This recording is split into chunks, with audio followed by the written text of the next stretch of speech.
बहन भुला।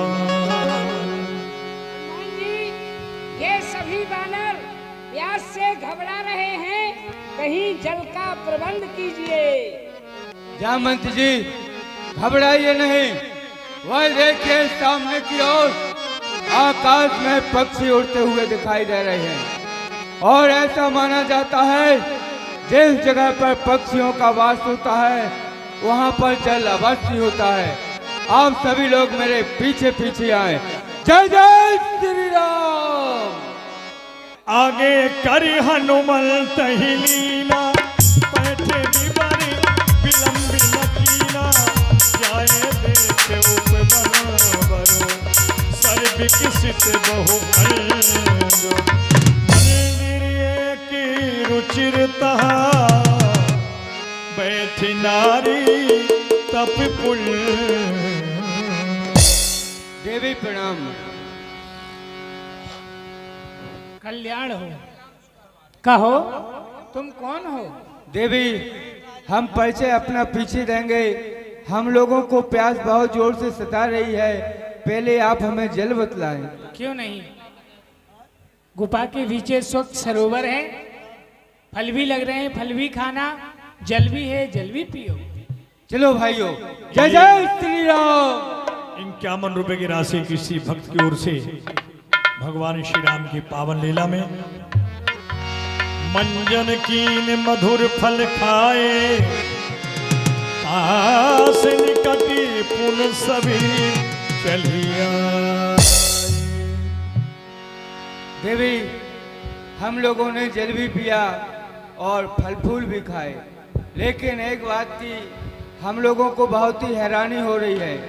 जिस समय हम इस गुफा के अंदर आए थे तो सहज में ही आ गई, लेकिन अब जब बाहर जाना चाहते हैं तो कहीं से भी मार्ग नजर नहीं आ रहा है, क्या कारण है?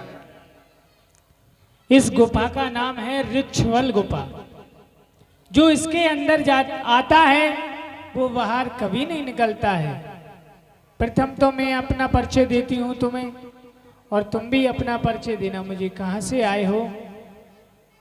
अवश्य देवी, हम लोग जो हैं प्रभु श्री राम के सेवक हैं और मातेश्वरी जनक नंदिनी का पता लगाने के लिए आए हैं। किसी दुष्ट ने उनका हरण कर लिया है। हम श्री राम के सेवक हैं, दूत हैं। क्यों नहीं, आप अपना भी परिचय बतलाएं। क्यों नहीं, हम दो बहनती हैं प्रभा और स्वयं प्रभा।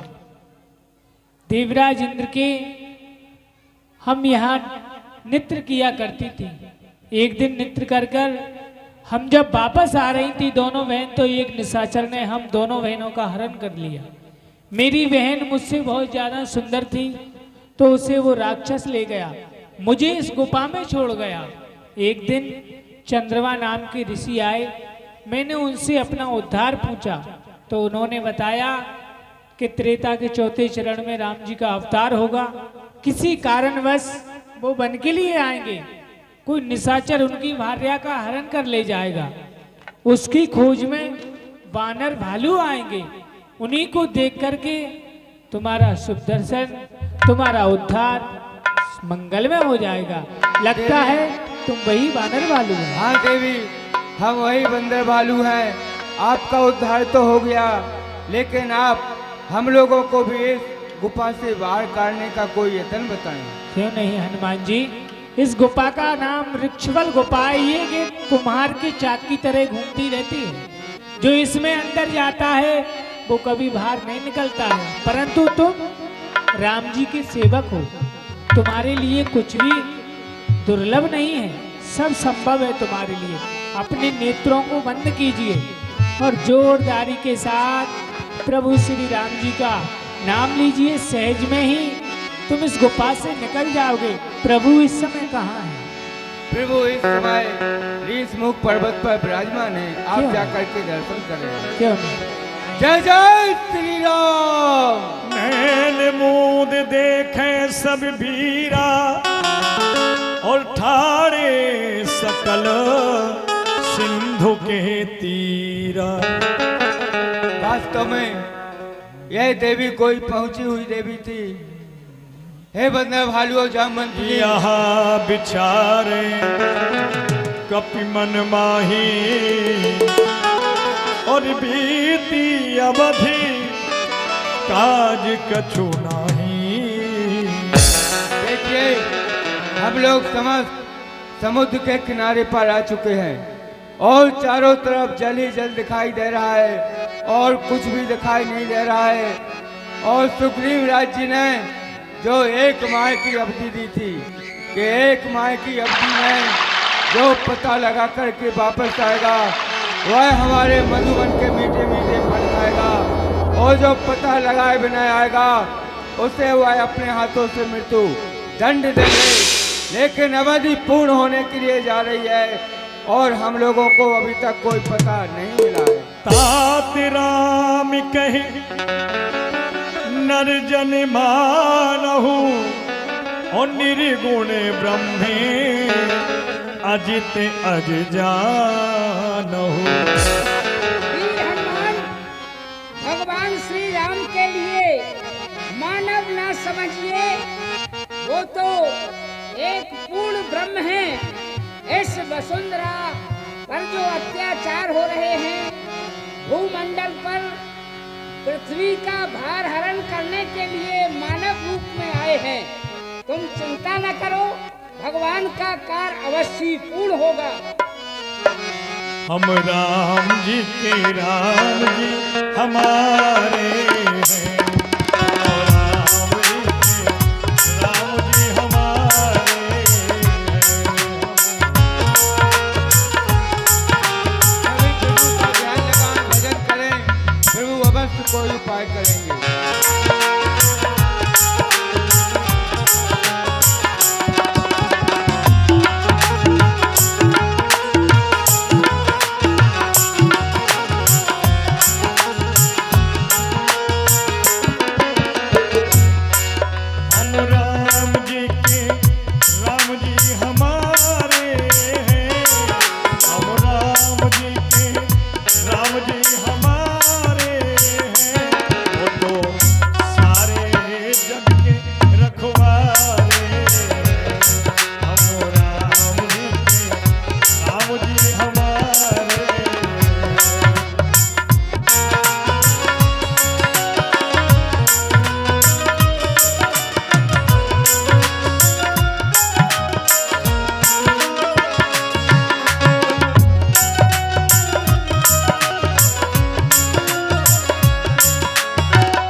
कथा कही बहुभाते कंदरा सुनी संपत्ति राम जी के राम जी हमारे। आज समय कर भक्षण करो, दिन बहु चले आहार बिन करो, दिन बहु चले आहार बिन।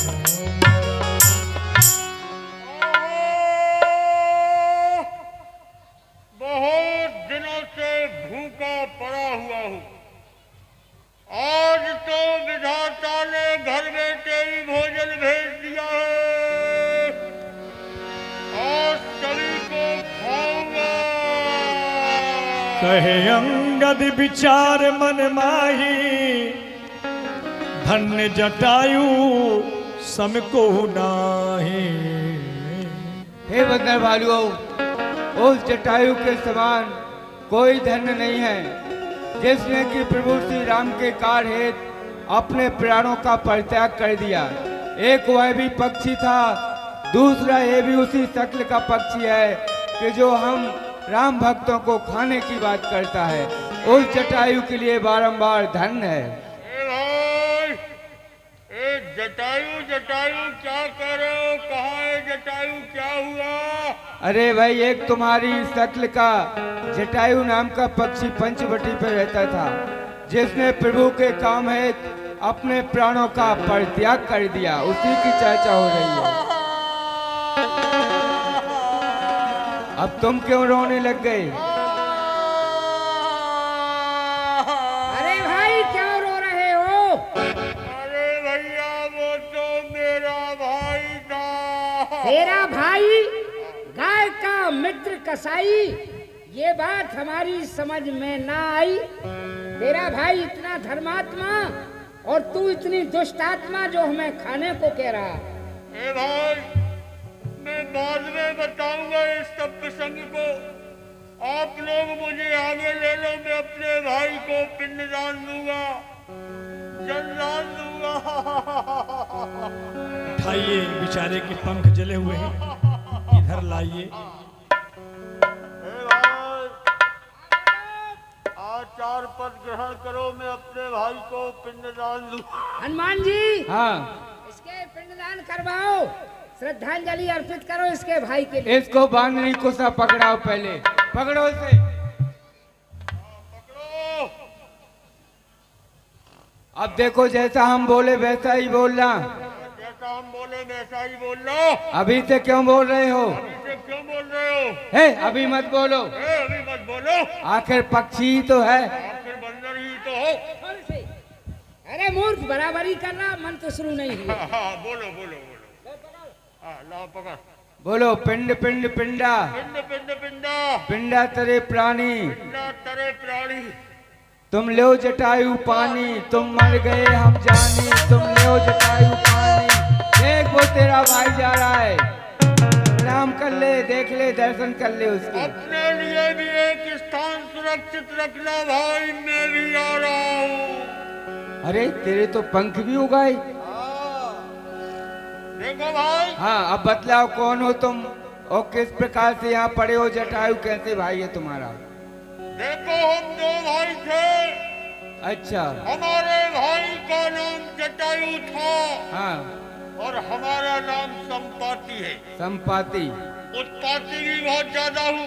अच्छा, एक बार हम दोनों भाइयों में शर्त लग गई। किस बात की? मेरा भाई जटायु कहने लगा कि जो सूर्य भगवान का रथ है, जिस रथ में बैठ करके सूर्य भगवान सारे संसार में प्रकाश फैलाते हैं, उस रथ के घोड़े सफेद हैं।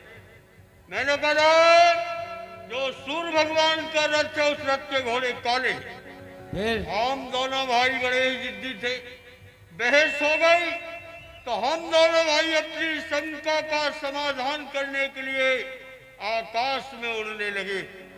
उड़ते उड़ते उड़ते मेरा भाई जटायु तो थक गया, वो लौट करके वापस आ गया, लेकिन मैं अभिमानी था, मैं उड़ता ही गया।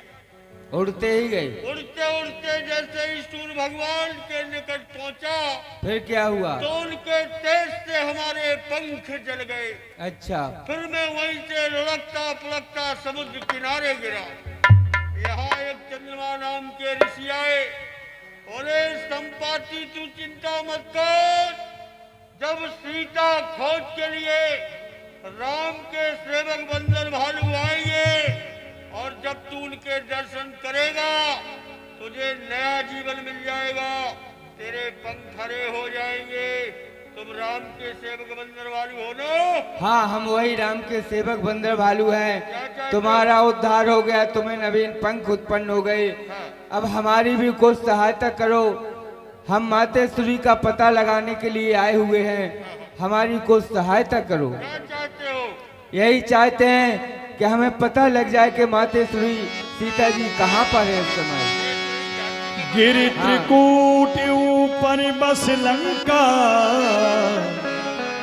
कहाँ रहे रावण सहज अशंका। देखो समुद्र के बीच में देखो, एक त्रिकूटाचल नाम का पर्वत है।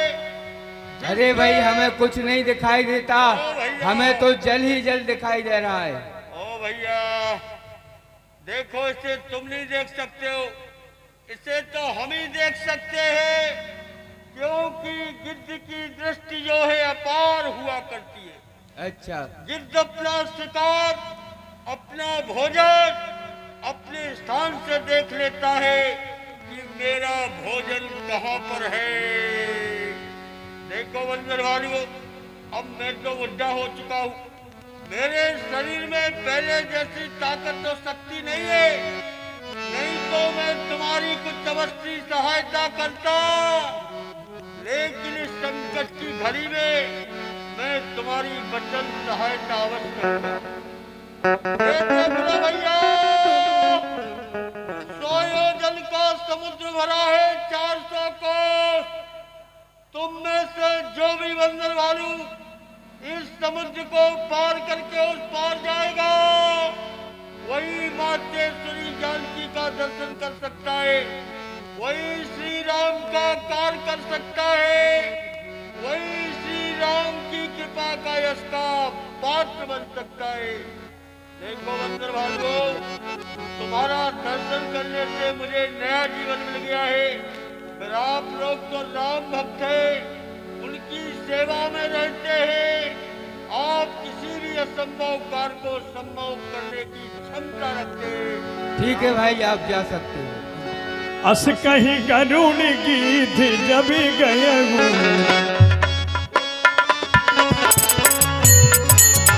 अस कहीं गरुण गीत जब गए हूँ, दिल कहे मनो अति इसमें भयो।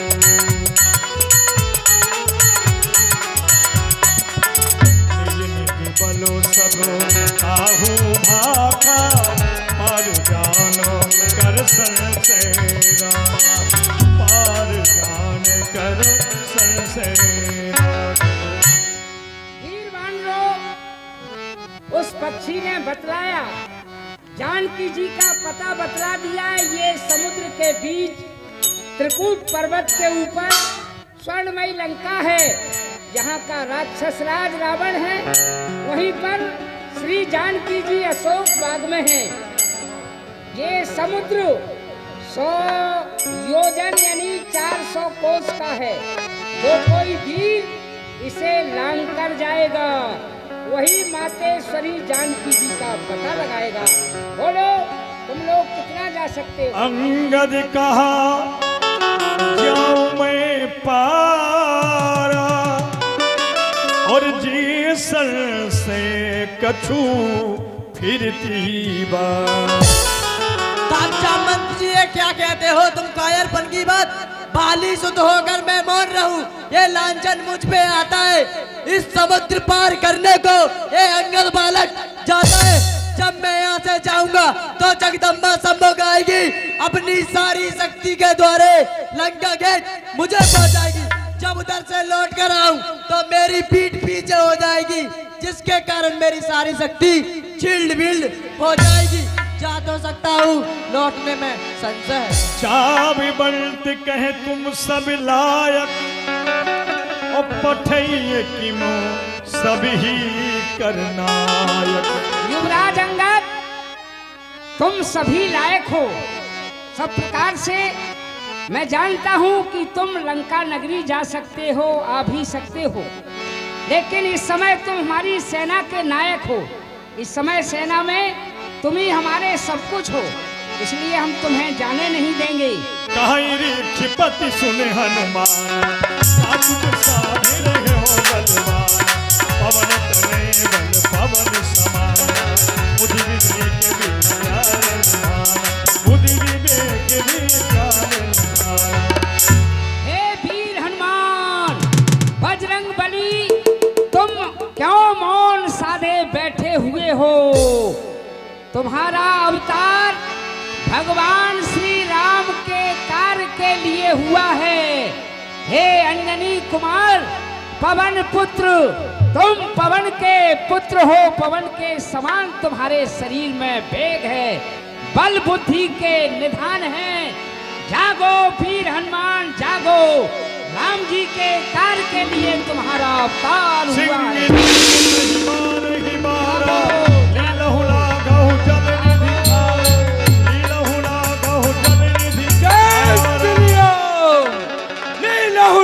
समुद्र सका भुज दंडन के बल बाग बिछारो, एक ही लात दलो बलिदानो, लंक उठाए समुद्र में बोरो।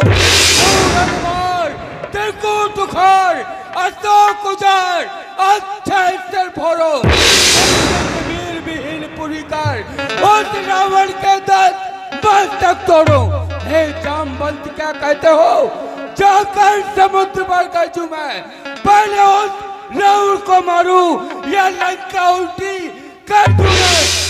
हे जामवंत, उठती है उमंग मेरे मन में, उल्लास हृदय में बढ़ता है। कारज की स्थिति होगी ये मुझे दिखाई पड़ता है। कहो मुझे क्या करना होगा वहां जाके? शांत शांत रण केसरी, करो न ज्यादा काम, बस उतना ही कीजिए जितना है पैगाम। महाराज सुग्रीव ने हमें आज्ञा दी है, मातेश्वरी जानकी का पता लगाना है। श्री जानकी जी का पता लगाकर आप वापस आए, बस इतना ही कार्य तुमको करना है। जब तक हम समुद्र किनारे प्रभु का भजन करेंगे। ठीक है, आप लोग तब तक यहीं पर प्रभु का भजन करना, ताकि मुझे आपके भजन के द्वारा शक्ति प्रदान होती रहे। मैं जा रहा हूँ। जय जय श्री राम, जय जय श्री राम।